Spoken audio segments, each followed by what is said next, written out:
आज हम लोग डिस्कस करेंगे एक और नया हमारा टॉपिक, छोटा सा टॉपिक है। टॉपिक का नाम है what happens in reflex action.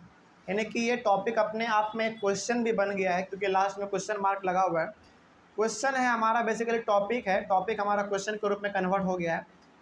Topic है what happens in reflex action, यानी कि रिफ्लेक्स एक्शन में हमारा क्या होता है। यानी कि जब रिफ्लेक्स एक्शन होगा तो हमारे बॉडी में क्या चेंजेस देखने को आपको मिलेंगे, यही हम लोगों का टॉपिक है और यही हमारा क्वेश्चन भी बन गया है। तो इसके आंसर को हम लोग ढूंढने की कोशिश करेंगे। सबसे पहले ना, रिफ्लेक्स एक्शन का मतलब क्या होता है, पहले हम लोग ये जान लेते हैं। देखिए, it is a sudden unconscious and automatic response to a change in the environment. यानी कि इस इन्वायरमेंट में जो कुछ भी चेंज हो रहा है उसके प्रति यदि हम लोग बहुत ही यानी कि अचानक रिस्पॉन्स करते हैं, या फिर बिना सोचे, यानी कि अनकॉन्शियस का मतलब क्या हो गया, बिना सोचे समझे यदि रिएक्ट करते हैं, या फिर ऑटोमेटिक अपने आप हम लोग रिएक्ट कर देते हैं, तो वही हमारा कहलाता है रिफ्लेक्स एक्शन। रिफ्लेक्स एक्शन के बारे में थोड़ा सा हम लोग एक बार और बात कर लेते हैं। रिफ्लेक्स एक्शन का मतलब होता है वो मूवमेंट जो कि हम लोग बहुत ही जल्दी करते हैं, बिना सोचे समझे करते हैं, और एक तरीके से देखा जाए तो वो अपने आप हो जाता है। ठीक है, इसी को हम लोग कहते हैं रिफ्लेक्स एक्शन। एग्जाम्पल बताते हैं आपको, जो एग्जाम्पल हम बार बार ले रहे हैं, पिछले वाले क्लास में भी हमने एग्जाम्पल वो लिया था। एग्जाम्पल के तौर पे हमने कहा था कि यदि गलती से आप एक बहुत ही हॉट प्लेट को छू लेते हैं, तो आप क्या हाथ को बहुत ही धीरे धीरे वहाँ से हटाते हैं? नहीं, बहुत ही तेज़ी से हटाते हैं। इसका मतलब इतने तेज़ी से आप हटाते हैं कि वो हमारा क्या हो गया, सडन हो गया। सडन का मतलब क्या, बहुत तेज़ी से आप हटाते हैं। अनकॉन्शियस मतलब कि बिना सोचे समझे आप तुरंत हटा लेते हैं, और ऑटोमेटिक तरीके से लगता है कि वो अपने आप हो रहा है ना। इसका मतलब हो गया कि ये हमारा एग्जाम्पल है रिफ्लेक्स एक्शन का। तो रिफ्लेक्स एक्शन का सिंपल सा मतलब होता है वो एक्शन जो कि हम बिना सोचे समझे, बिना अपना ब्रेन का इस्तेमाल किए, ऐसा लगता है कि वो अपने आप हो रहा है, वही हमारा हो गया रिफ्लेक्स एक्शन। अब रिफ्लेक्स एक्शन में एक्चुअली में होता क्या है ये हम लोग देखेंगे, लेकिन पहले कुछ एग्जांपल देख लेते हैं रिफ्लेक्स एक्शन का। Examples of reflex action are touching a hot plate. यदि हम लोग एक गर्म प्लेट को छूते हैं तो हम लोगों को यहाँ पे रिफ्लेक्स एक्शन देखने को मिलता है, मतलब कि हम लोग अपना हाथ बहुत ही तेज़ी से बिना सोचे समझे हटा लेते हैं। उसी प्रकार से कॉफिंग, कॉफिंग का मतलब क्या, जब हम लोग खांसते हैं एक तरीके से, तो जब हम लोग खांसते हैं तो क्या खांसी हम लोगों का धीरे धीरे होता है? नहीं, वो तो अचानक होता है। तो ये भी हमारा रिफ्लेक्स एक्शन का एग्जाम्पल हो गया। उसी प्रकार से ब्लिंकिंग ऑफ आइज, मतलब कि आपके आँख के आगे ना बहुत अचानक से, बहुत तेज़ी से आँख के आगे आपका लाइट आ गया, तो आप क्या करते हो, अपने आप को ब्लिंक करते हो, मतलब कि अपना आँख आप बंद कर लेते हो। तो ये भी हमारा रिफ्लेक्स एक्शन है। उसी प्रकार से स्नीजिंग, छींकना, छींकना भी हमारा रिफ्लेक्स एक्शन का ही एग्जाम्पल है, क्योंकि इसमें हम लोगों को सोचना नहीं पड़ता। ये जो भी काम होता है वो अचानक होता है, बहुत ही तेज़ी में और बहुत ही जल्दी होता है। ऐसा होता है ना, लगता है कि अपने आप हो रहा है ये। ठीक है, इसी को हम लोग कहते हैं रिफ्लेक्स एक्शन। आगे बढ़ते हैं फिर। Van the sense organ, sense organ का मतलब क्या हो गया हमारा, इसमें पांचों हो सकते हैं, आई, ईयर, टंग, नोज और स्किन। तो van the sense organ in our body is affected, it sends the message to the brain or spinal cord in the form of electrical impulse through the sensory neuron। अब देखिए, इसका ना example आपको समझाने के लिए हम यहाँ पे एक डायग्राम का सहारा लेंगे, और ये डायग्राम आपके बुक में भी है। यदि यहाँ पे आपको साफ ना दिखे, छोटा दिखे, तो आप ये डायग्राम अपने बुक को खोल के देख सकते हैं। देखिए, इसमें कहा यह गया है कि जब भी कोई भी चीज़ टच करते हैं ना, एनवायरनमेंट में कोई भी चीज़ है, जब हम लोग उसको टच करते हैं या फिर हमारा ऑर्गन उसको सेंस करता है, उसको फील करता है, तो वो मैसेज हमारा कहाँ जाता है, ब्रेन के पास जाता है। और ब्रेन तक उस मैसेज को पहुँचाने का काम किसका है, सेंसरी न्यूरॉन का काम है। ठीक है, और इस सेंसरी न्यूरॉन का मतलब हो गया कि ये भी अपने आप में हमारा क्या है कि नर्व सेल है। ठीक है, तो इसका काम क्या है, इसका काम यह है कि जो भी चीज़ हम लोग इन्वायरमेंट में फील करते हैं उस इन्फॉर्मेशन को इलेक्ट्रिकल सिग्नल में कन्वर्ट करके ब्रेन तक पहुंचाने का काम किसका है, सेंसरी न्यूरॉन का है। यहाँ पे आप डायग्राम देख रहे होंगे, हालांकि इसके बारे में भी हम लोग डिटेल में डिस्कस करेंगे। अब यहाँ पे सेंसरी न्यूरॉन का मतलब क्या हो गया वो भी देख लीजिए आप। The nerves which carry message, यहाँ पे आप इंफॉर्मेशन भी कह सकते हैं, from the body parts to the brain और spinal cord are called sensory neuron. यानी कि जब हमारा नर्व हमारे अलग अलग बॉडी पार्ट से मैसेज को कैरी करके ब्रेन तक पहुंचा दे, उसी नर्व को हम लोग कहते हैं न्यूरॉन, सॉरी सेंसरी न्यूरॉन, या फिर सेंसरी नर्व भी आप इसको कह सकते हैं। आगे बढ़ते हैं। The brain analyses this message and decides the action to be taken. और उस मैसेज को ब्रेन हमारा एनालाइज करता है, इंटरप्रेट करता है, और उसके प्रति क्या एक्शन लेना है ये हमारा ब्रेन उसको तुरंत वापस कर देता है। मतलब कि हाँ भाई तुमको ना गर्मी लग रहा है, यानी कि प्लेट आपने टच किया वो हॉट है, उसको तुरंत हाथ वहाँ से हटाओ। तो ये मैसेज हमारा कौन लेके आता है, अब वो भी देख लेते हैं थोड़ा सा। The brain the brain then sends out instruction to the muscles of the concerned body part for taking necessary action through motor neurons। अब देखो कोई भी मैसेज हमारे ब्रेन तक लेके जाने का काम होता है सेंसरी न्यूरॉन का, और ब्रेन से क्या एक्शन लेना है ये मैसेज लेकर ब्रेन से हमारे मसल तक आने का काम होता है मोटर न्यूरॉन का। वो मोटर न्यूरॉन भी आपको यहाँ पे डायग्राम में दिख रहा होगा, ठीक है। अब मोटर न्यूरॉन क्या होता है इसके बारे में थोड़ा सा देख लो, इसका proper definition. The nerves which carry message from the brain और spinal cord to the body part for action are called motor neuron. यानी कि जब हमारा मैसेज ब्रेन से या फिर स्पाइनल कॉर्ड से स्पाइनल कॉर्ड से हमारे मसल में आए एक्शन को करवाने के लिए, वो हमारा मैसेज लेके आने का काम होता है मोटर न्यूरॉन का, ठीक है। चलिए अब इसके बारे में थोड़ा सा हम लोग, एक लाइन और है उसके बारे में हम लोग एक बार पूरा इसका डिस्कस कर लेंगे। The concern body part then acts according to the instruction sent by the brain और स्पाइनल कॉर्ड। तो हमारा वो बॉडी पार्ट जो कि टच किया था किसी चीज़ को, जो सेंस किया था, वो उसी प्रकार से रिएक्ट करता है जो हमारा ब्रेन उसको मैसेज भेजता है। अब एक्चुअली में यहाँ पे ना होता क्या है, अब आप इसको एक बार पूरा डायग्राम के थ्रू समझो। देखो डायग्राम में यहाँ पे एक नीचे हॉट एक सस्पेन दिया गया है, आप इसको प्लेट समझ लो। डायग्राम को आप ध्यान से देखिए, ये हमारा प्लेट है, आप समझ लीजिए ये प्लेट हमारा बहुत गर्म है, ठीक है। और चूंकि हम लोग इसको अपने हाथ से टच कर रहे हैं, तो बताइए हाथ से टच कर रहे हैं तो इसमें हमारा कौन सा रिसेप्टर प्रेजेंट होगा, थिग्मो। थिग्मो का मतलब थिग्मो रिसेप्टर, याद कीजिए हमने पढ़ाया था कि जब हमारे स्किन में जो रिसेप्टर है जो इन्फॉर्मेशन को रिसीव करता है उसका नाम है थिग्मो रिसेप्टर। तो ये हमारा हॉट है, इस मैसेज को रिसीव किसने किया, थिग्मो रिसेप्टर ने रिसीव किया। थिग्मो रिसेप्टर से वो मैसेज किसके पास गया, सेंसरी न्यूरॉन के पास गया। सेंसरी न्यूरॉन से वो मैसेज हमारा कहाँ जाएगा, स्पाइनल कॉर्ड या तो ब्रेन के पास। अब देखो हर मैसेज ब्रेन के पास नहीं जाता है, कुछ कुछ मैसेज जो है ना स्पाइनल कॉर्ड के पास ही रह जाता है। स्पाइनल कॉर्ड का मतलब हो गया हमारा जो ब्रेन है उससे जो नीचे वाला हिस्सा है वो हमारा स्पाइनल कॉर्ड होता है। तो कुछ कुछ मैसेज हमारा ब्रेन के पास भी जाता है, कुछ कुछ मैसेज हमारा स्पाइनल कॉर्ड तक ही जाता है। अब कौन सा मैसेज ब्रेन के पास जाएगा और कौन सा मैसेज हमारा स्पाइनल कॉर्ड के पास जाएगा, ये भी हम लोग अपने अभी तुरंत बात करेंगे। लेकिन अभी फिलहाल यहाँ पे समझिए क्या समझा रहे थे। जैसे यहाँ पे हमारा प्लेट ना बहुत ही गर्म था, इसको सेंस किसने किया, स्किन ने, और स्किन में हमारा क्या प्रेजेंट है, थिग्मो रिसेप्टर, ठीक है। उस थिग्मो रिसेप्टर ने मैसेज को रिसीव किया कि हाँ भाई ये प्लेट कैसा है, गर्म है, ठीक है। और वो थिग्मो रिसेप्टर हमारा मैसेज किसको कैरी कर दिया, किसको फॉरवर्ड कर दिया, सेंसरी न्यूरॉन को। और ये सेंसरी न्यूरॉन हमारा हाथ से ऐसे जाएगा होते होते होते उस मैसेज को स्पाइनल कॉर्ड या तो ब्रेन, दोनों में से किसी एक के पास उस मैसेज को दे देगा। और मैसेज उसमें और फिर ब्रेन या फिर स्पाइनल कॉर्ड क्या करेगा, उस मैसेज को इंटरप्रेट करेगा, समझेगा कि आखिर ये जो सेंसरी न्यूरॉन मैसेज लेके आया है ये क्या मैसेज है, उसको वो इंटरप्रेट करेगा, उसको अपने तरीके से समझेगा, और जो एक्शन लेना है वो एक्शन किसके थ्रू वो भेजेगा, मोटर न्यूरॉन के थ्रू भेजेगा कि हाँ भाई वो हॉट ऑब्जेक्ट है, ये इन्फॉर्मेशन हम तुमको भेज रहे हैं। अब देखो ब्रेन या फिर स्पाइनल कॉर्ड से हमारा मैसेज आ रहा है, कौन लेके आने का काम कर रहा है, मोटर न्यूरॉन कर रहा है। और वो मोटर न्यूरॉन मैसेज किसको दे देगा, इफेक्टर को दे देगा। मतलब कि इफेक्टर हमारे बॉडी मसल्स में एक वो एरिया होता है जहाँ पे हमारा मैसेज आएगा ब्रेन के पास से, वहाँ पे वो मैसेज रुक जाएगा और वहीं से हमारा स्किन क्या करेगा, समझ जाएगा कि अच्छा ब्रेन बोल रहा है कि ये गर्म है इसलिए इसको जल्दी हटाओ, तो हम लोग हाथ क्या कर लेंगे, अपना हटा लेंगे, ठीक है। अब यहाँ पे ना आप ध्यान से अपने डायग्राम को देखेंगे तो ये हमारा जो मैसेज जा रहा है वो तो हमारा सेंसरी न्यूरॉन है, और जो मैसेज लेके आ रहा है ब्रेन से वो हमारा मोटर न्यूरॉन हो गया।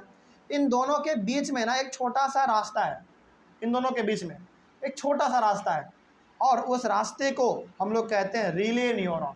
अच्छा यहाँ पे ना एनसीईआरटी बुक में रिले न्यूरॉन के बारे में उतना डीपली डिस्कस नहीं किया गया है, तो जब भी आपसे अब रिले न्यूरॉन के बारे में पूछे तो आप क्या बताओगे, रिले न्यूरॉन करता कुछ नहीं है, बस रिले न्यूरॉन सेंसरी न्यूरॉन और मोटर न्यूरॉन दोनों के बीच में एक पाथ प्रोवाइड करता है, मतलब कि एक बेसिकली एक ब्रिज प्रोवाइड करता है। कोई दिक्कत है इसमें? चलिए अब इसको हम लोग एक बार पूरा समझ लेते हैं, एक बार में समराइज करके।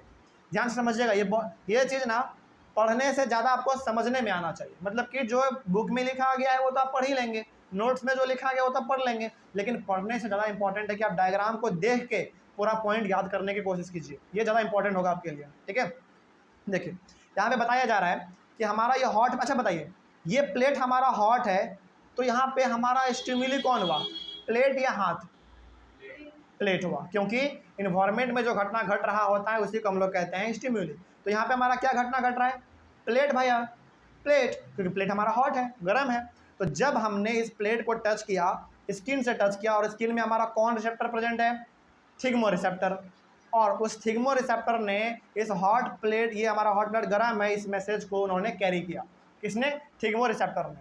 और थिग्मो रिसेप्टर से मैसेज हमारा किसके पास गया, सेंसरी न्यूरॉन के पास। सेंसरी न्यूरॉन के बाद हमारा मैसेज कहाँ गया, स्पाइनल कॉर्ड या तो ब्रेन। अब कई बार क्या होता है ना, मैसेज स्पाइनल कॉर्ड के पास ही चल जाता है केवल, और वहीं से हमारा बैक हो जाता है, और कई बार मैसेज हमारा ब्रेन पे आ जाता है, और वहाँ से मैसेज हमारा दोबारा वापस आता है। अब कौन सा मैसेज ब्रेन के पास जाएगा, कौन सा मैसेज स्पाइनल कॉर्ड के पास जाएगा, ये हम लोग अभी पढ़ेंगे। लेकिन अभी आप फिलहाल क्या समझो, सेंसरी न्यूरॉन हमारा मैसेज लेके जा रहा है, या तो वो स्पाइनल कॉर्ड के पास जाएगा या तो ब्रेन के पास जाएगा।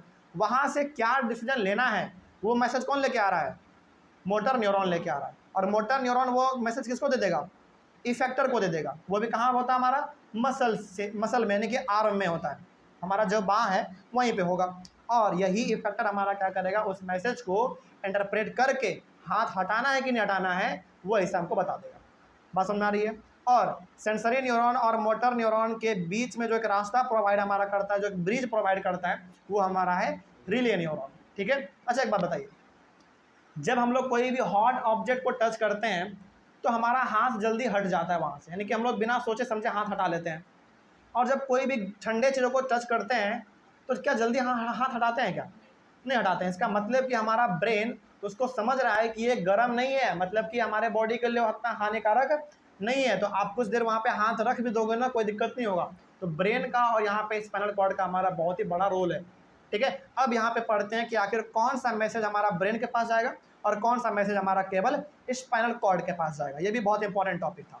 देखा जाए, देखो, in complicated responses which require thinking both the brain and the spinal cord are involve. देखो, वो काम जिसमें ना थिंकिंग इन्वॉल्व हो, मतलब कि जिसको हम सोच समझ के कर रहे हैं, उसमें हमारा ब्रेन और स्पाइनल कॉर्ड दोनों काम करता है। एग्जाम्पल के तौर पे जब हम लोग कोई चीज़ याद करते हैं, जैसे हम लोगों को होमवर्क मिलता है स्कूल में, हम लोग इसको याद करते हैं, तो याद करने का मतलब क्या, उसमें हमारा थिंकिंग का इन्वॉल्व होना।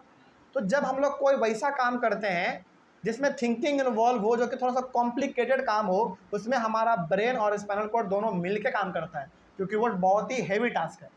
लेकिन but in simple response which do not require thinking the spinal cord alone is involve. लेकिन जिसमें थिंकिंग इन्वॉल्व नहीं है, जिसको बिना सोचे भी किया जा सकता है, उसमें हमारा केवल स्पाइनल कॉर्ड काम कर लेता है। अच्छा एक बात बताइए, यदि हमारा सारा का सारा मैसेज ब्रेन तक जाने लगे, तो क्या ब्रेन, ये सिंगल हमारा ब्रेन इतने अलग अलग प्रकार के मैसेज को वो तुरंत इतना फास्ट इंटरप्रेट कर पाएगा? नहीं कर पाएगा। मतलब कि हमारे बॉडी में हर प्रकार का मैसेज ब्रेन के पास नहीं जाता है। वही मैसेज आता है कि जो कि थोड़ा सा कैसा हो, कॉम्प्लिकेटेड हो, भारी भरकम हो, जिसमें थिंकिंग इन्वॉल्व हो, वो ही मैसेज हमारा केवल ब्रेन के पास जाएगा। क्योंकि हार्ड मैसेज को हैंडल करने का कैपेसिटी स्पाइनल कॉर्ड के पास नहीं होता है, वो केवल किसके पास है, ब्रेन के पास है। लेकिन जो छोटा मोटा काम है, वो ब्रेन ना स्पाइनल कॉर्ड को कहता है कि भाई ये छोटा मोटा काम तुम संभाल लो, ये मेरे पास मत आने दो। मतलब यहाँ पे ना इसी प्रकार से है जिस प्रकार से आपका स्कूल काम करता है। जैसे आपके स्कूल में ना दो बॉडी बहुत इंपॉर्टेंट होता है, आपका एक प्रिंसिपल और आपका एक डायरेक्टर।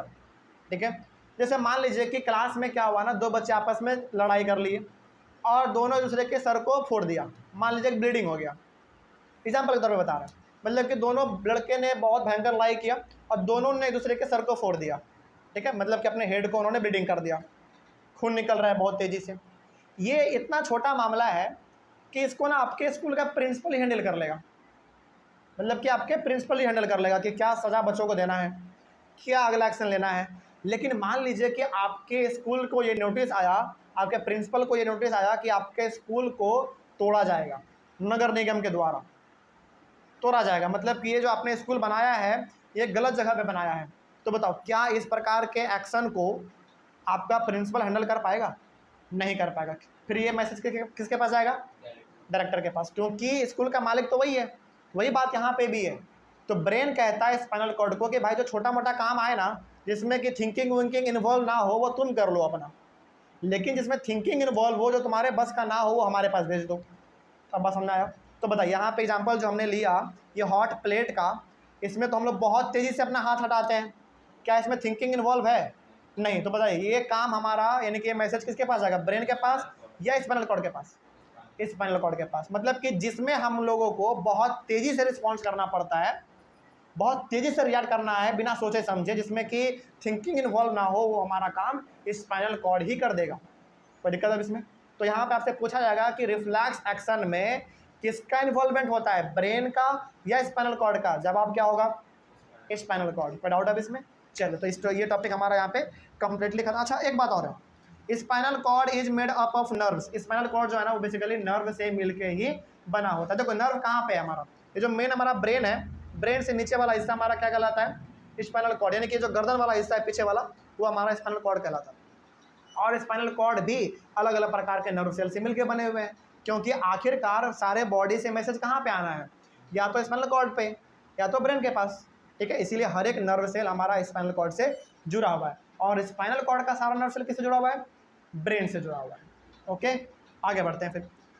अब यहाँ पे हम लोग एक, अच्छा यहाँ पे ना रिफ्लेक्स आर्क, एक और डेफिनेशन हमारे पास है। रिफ्लेक्स आर्क क्या होता है, देखो, the path followed by information और electrical impulse in reflex action is called reflex arc. ये बहुत सिंपल इसका समझना, आप इसको डायग्राम को देखो, डायग्राम को आप देखिए। डायग्राम में हमारा जो टच हमने किया हॉट प्लेट को, ये मैसेज लेके जाने का काम कौन कर रहा है, सेंसरी न्यूरॉन, यानी कि वो इस रास्ते से गया, ऐसे वो रास्ते से होते होते गया, मैसेज हमारा स्पाइनल कॉर्ड के पास चला गया, स्पाइनल कॉर्ड से हमारा मैसेज लेके कौन आ रहा है, मोटर न्यूरॉन आ रहा है, मोटर न्यूरॉन मैसेज किसको दे दिया, इफेक्टर को, और इफेक्टर हमारा यहाँ पे रिएक्शन कर दिया, दिखा दिया। तो ये जो रास्ता हमारा पूरा पाथ फॉलो हुआ मैसेज का, यहाँ से सेंसरी न्यूरॉन के थ्रू जाना और स्पाइनल कॉर्ड से फिर से दोबारा हमारा इंस्ट्रक्शन का इफेक्टर के पास आना, यही हमारा कहलाता है रिफ्लेक्स आर्क।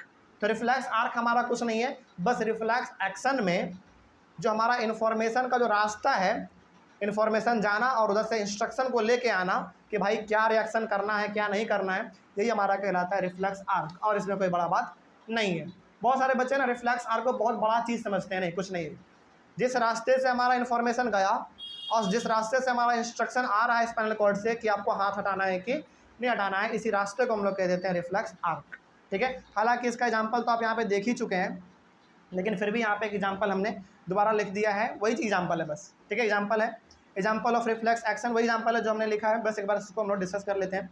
क्या देखो, touching a hot plate accidentally, आप क्या करो, एक हॉट प्लेट को बहुत ही, मतलब कि बहुत गर्म प्लेट है, आप उसको अचानक टच कर दो, मतलब कि जानबूझ के नहीं, अचानक गलती से टच हो गया। आगे, very quickly and without thinking about it we pull our hand away, तो बिना कुछ सोचे समझे हम लोग अपने हाथों को पीछे खींच लेते हैं। ठीक है, आगे फिर देखो, this heat is sensed by a heat receptor, यानी कि thermo receptor in our hand. अच्छा, थर्मो रिसेप्टर होता है हाथ में, हम लोग बार बार क्या बोल रहे थे, थिग्मो रिसेप्टर, सॉरी इसके लिए माफ़ी चाहेंगे, क्योंकि थर्मो और थिग्मो थोड़ा सा मिलता जुलता वर्ड था, इसीलिए हमको लगा था कि वो थिग्मो है, लेकिन यहाँ पे थर्मो है, इसके लिए हम सॉरी चाहेंगे। खैर कोई बात नहीं, आगे बढ़ते हैं। तो यहाँ पे जो हमारा हीट को सेंस करने का काम किया वो किसने किया, थर्मो रिसेप्टर ने, जो कि किस में प्रेजेंट था, हैंड में, यानी कि हमारे स्किन में प्रेजेंट था। आगे फिर, the receptor triggers an electrical impulse in a sensory neuron which transmit the message to the spinal cord, और ये थर्मो रिसेप्टर से हमारा मैसेज किस में चला गया, सेंसरी न्यूरॉन में, सेंसरी न्यूरॉन के बाद कहाँ गया, स्पाइनल कॉर्ड में गया, और स्पाइनल कॉर्ड से हमारा मैसेज क्या होगा, इंस्ट्रक्शन के रूप में मोटर न्यूरॉन उसको लेके आएगा, इफेक्टर को देगा और हमारा हाथ उसको वहाँ से जल्दी हटा लेगा। ठीक है, ऐसा ही हमारा काम इसमें चलता है। आगे फिर, here the instructions by the spinal cord pass on to a relay neuron which in turn passes to a motor neuron, यानी कि स्पाइनल कॉर्ड सबसे पहले मैसेज किसको देगा, रिले न्यूरॉन को, और निरे न्यूरॉन से हमारा मैसेज किसको पास होगा, मोटर न्यूरॉन को, और मोटर न्यूरॉन के बाद हमारा इफेक्टर के पास, और के बाद हम लोग अपना हाथ पीछे हटा लेंगे। ठीक है, इसके बाद the motor neuron passes the instruction to a muscle in our arm, यानी कि बेसिकली इफेक्टर को दे देगा, और उसके बाद the muscle then contract and pulls our hand away from the hot plate, और हम लोग अपने हाथों को पीछे खींच लेते हैं। इसी प्रकार से हमारा रिफ्लेक्स एक्शन में काम चलता है, इसमें कोई डाउट नहीं है। तो रिफ्लेक्स एक्शन का हमारा ये टॉपिक कंप्लीटली खत्म होता है। उसके बाद हम लोग अपने अगले वाले क्लास में डिस्कस करेंगे एक बहुत ही इंपॉर्टेंट टॉपिक, ह्यूमन ब्रेन के बारे में, ये बहुत इंपॉर्टेंट है। तो इसके बारे में हम लोग अपने अगले वाले क्लास में डिस्कस करेंगे। Thank you very much.